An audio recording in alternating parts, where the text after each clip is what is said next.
This is Pulse of Africa, the face and voice of Africa. The story of resurgent and burgeoning Africa is here, only on the Pulse of Africa channel.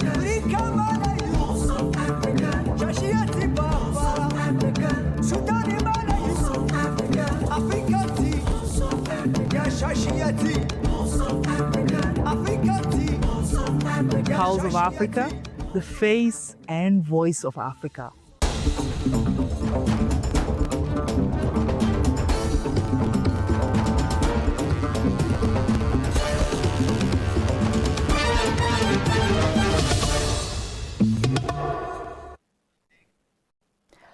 A warm welcome to each of you, our cherished family, as we come together on Pulse of Africa News. I'm Magdalite Naga, and this is Moment. We stand united in purpose to tell Africa's story with dignity, depth, and hope. As the world turns its eye towards our continent in new and vibrant ways, we invite you to join us in this journey of discovery. The news begins. Pope Leo plans to visit Angola as part of a multi-nation trip across Africa. The Vatican's ambassador to the country announced on Tuesday in what could be the pontiff's first overseas trip in 2026. Archbishop Crispin Dubel, the Vatican's envoy, told journalists at a briefing in Luanda that Leo had accepted an invitation from President João Lourenço to visit, but the date and other details had been yet to be decided. Leo, elected in May to succeed the late Pope Francis as head of the Catholic Church, has made only one overseas trip so far, visiting Turkey and Lebanon in November and December. The Pope said in a December press conference that he wished to visit Africa but did not mention Angola. Leo, a member of the Augustinian religious order, said he wanted to visit Algeria, birthplace of St. Augustine of Hippo. The last papal trip to Africa was in 2023 when Francis visited Democratic Republic of Congo and South Sudan. Pope Benedict XVI was the last pontiff to visit Angola in 2009. Leo, the first U.S. Pope, previously traveled to Africa many times as a cardinal and the head of religious order. Another trip Leo is expected to make in 2026 is to Spain and the Canary Islands, which has become a major point of entry for migrants trying to get to Europe.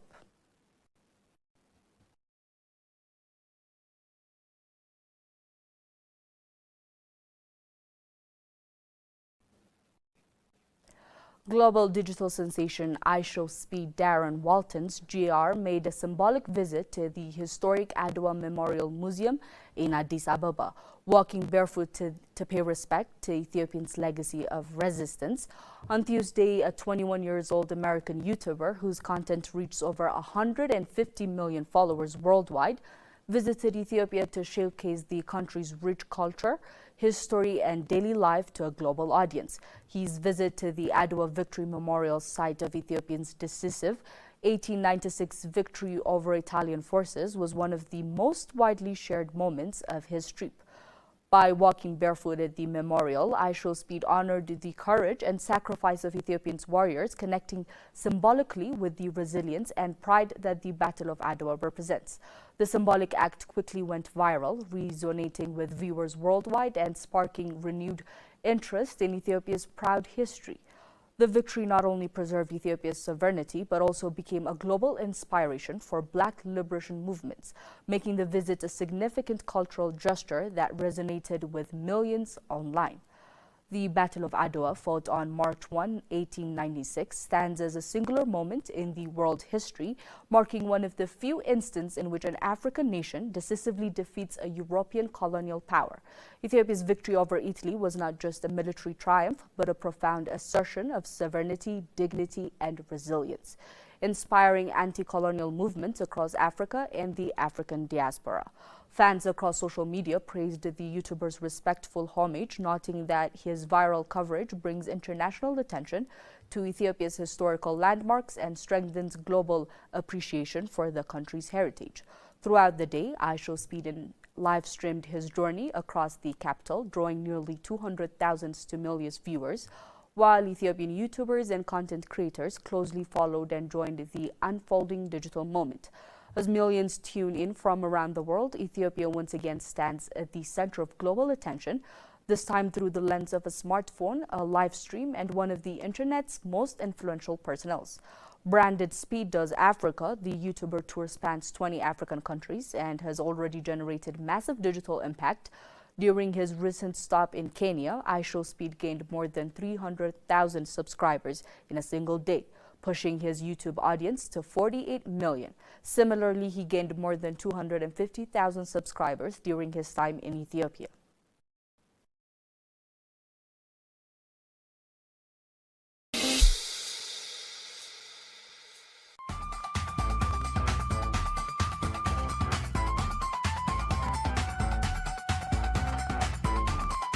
In Ethiopia, more homes and businesses now have access to electricity. Access to power supports education, healthcare, and local businesses. Light changes lives.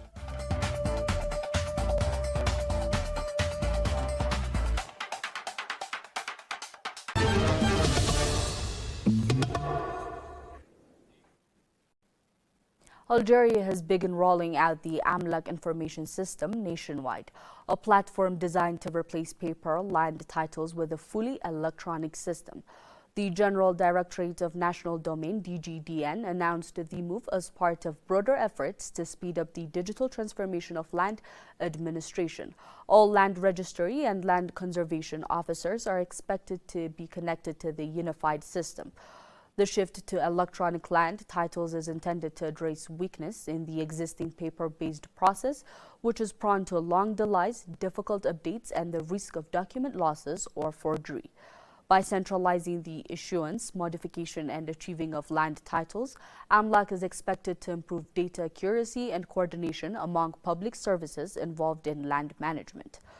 Beyond the digitalization of documents, this system introduces full traceability of land transactions. Each stage of the process, from application submission to the title assurance, is recorded on the platform. This makes procedures transparent, verifiable, and compliant with the current regulations. The system also provides real-time performance indicators, allowing authorities to monitor cadastral activity and better allocate resources.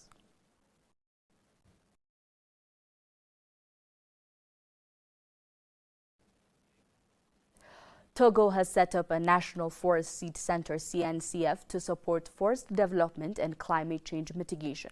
The Ministry of Environment, Forest Resources, Coastal Protection and Climate Change officially launched the facility last week. The center will distribute high-quality planting materials with strong genetic and psychological characteristics adapted to the country's different agroecological zones.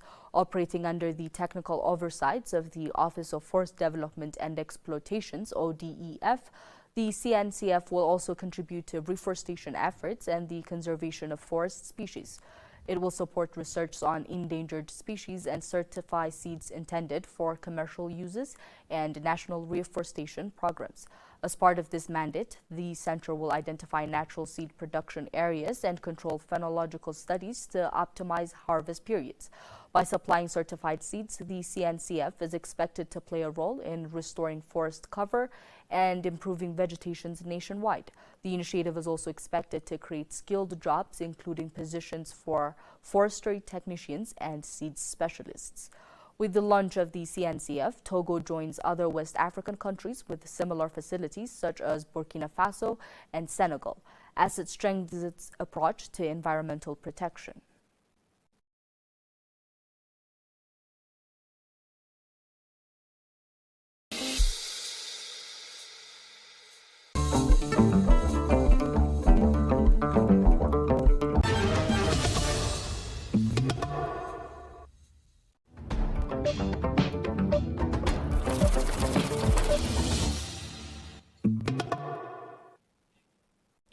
Shifting to business news, Zimbabwe's foreign currency earning rose to $6.2 billion in 2025, up from $13.3 billion in 2024. Reserve Bank of Zimbabwe Governor John Mushanhayu said Tuesday in an update on the monetary and financial conditions. Mission Vanu said export earnings dominate the basket of foreign currency receipts in 2025, averaging 59.7% of total foreign currency receipts, followed by loan proceeds at 14.8% and diaspora remittance at 13.5%. A significant growth in foreign currency receipts is expected in 2026 on account of the improvements in price of key export minerals and growing in remittance, he said. The update shows that the Southern African country experienced price and exchange rate stability throughout the year, he said. Moshe Mvanu said the stability demonstrates the effectiveness of prudent money policy anchored in optimal money supply management, consistent accumulation of foreign reserves to back the local Zimbabwean currency, as well as enhanced monetary and financial policy coordination. The sustained macroeconomic stability has resulted in the monetary policy regaining trust and confidence and credibility, marking a decisive break from the past, he added.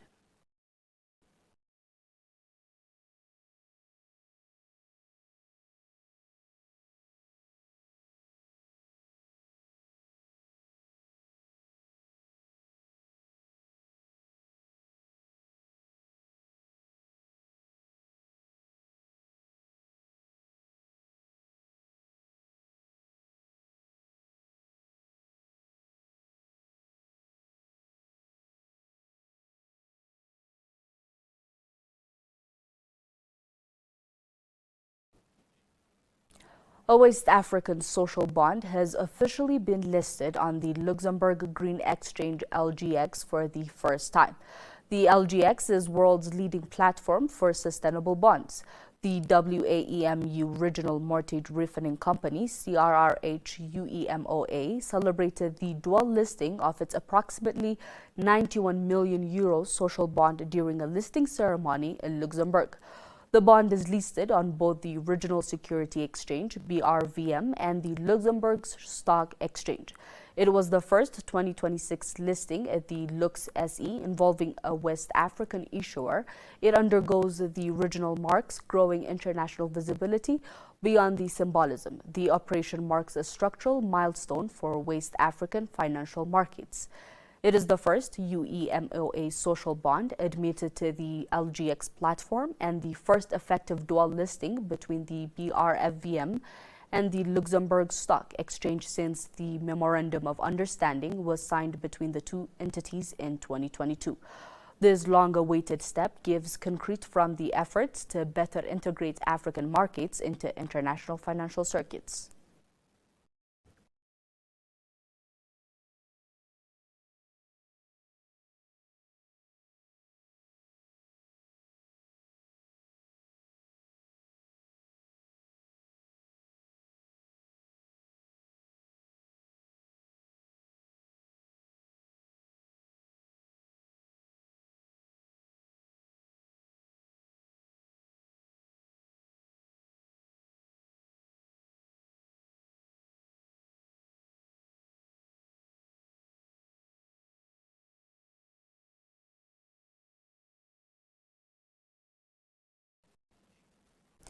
The Arab Coordination Group, ACG, and the African Development Bank Group, AFDB, have launched a new phase of their partnership aimed at scaling co-financing, mobilizing private capital, and accelerating Africa's economic transformation.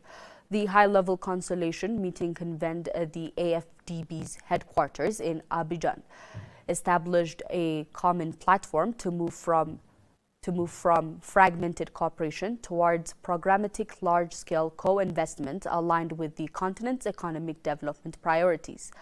The consultation took place at a time when Africa faces a widening development financing gap and an urgent need to mobilize capital at scale of energy access, climate resilience, food security, regional integration, and private sector-led growth.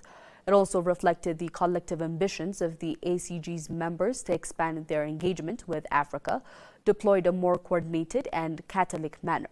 Discussions focused on the ACG and the FDB can jointly anchor Arab-African co-financing bridging together. Their respective balance sheets, long-term and counter-cyclical financing capacities, sectoral expertise, and country platform to mobilize larger, more coordinated public and private investments to support Africa's development investment priorities. Participants explored concrete pathways to enhance joint project preparation, harmonize financing approaches, strengthen policy dialogue, leverage comprehensive advantages, and supporting country-led development agendas, while ensuring that investment delivered measurable impact and long-term resilience.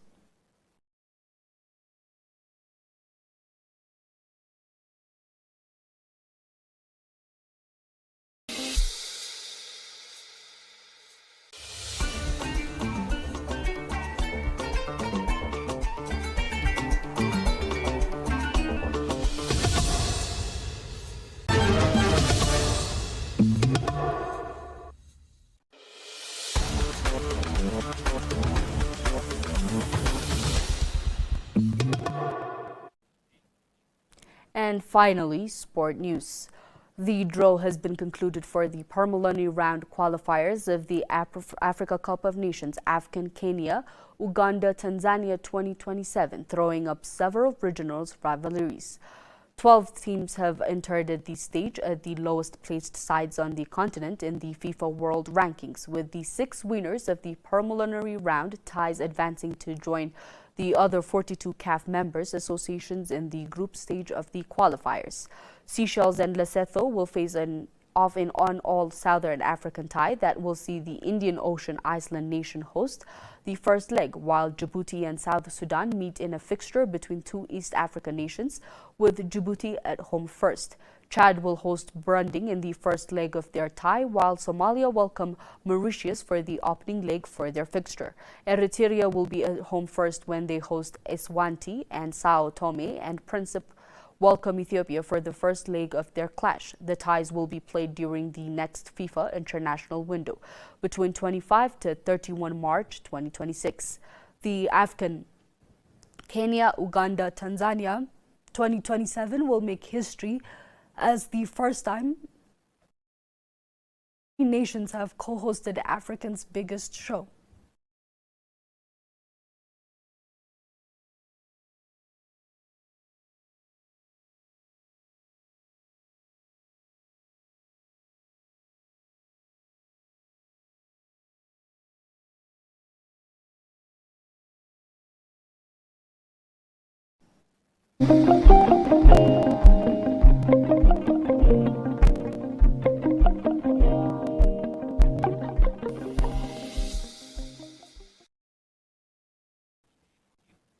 Let's take a look at the weather forecast across the continent.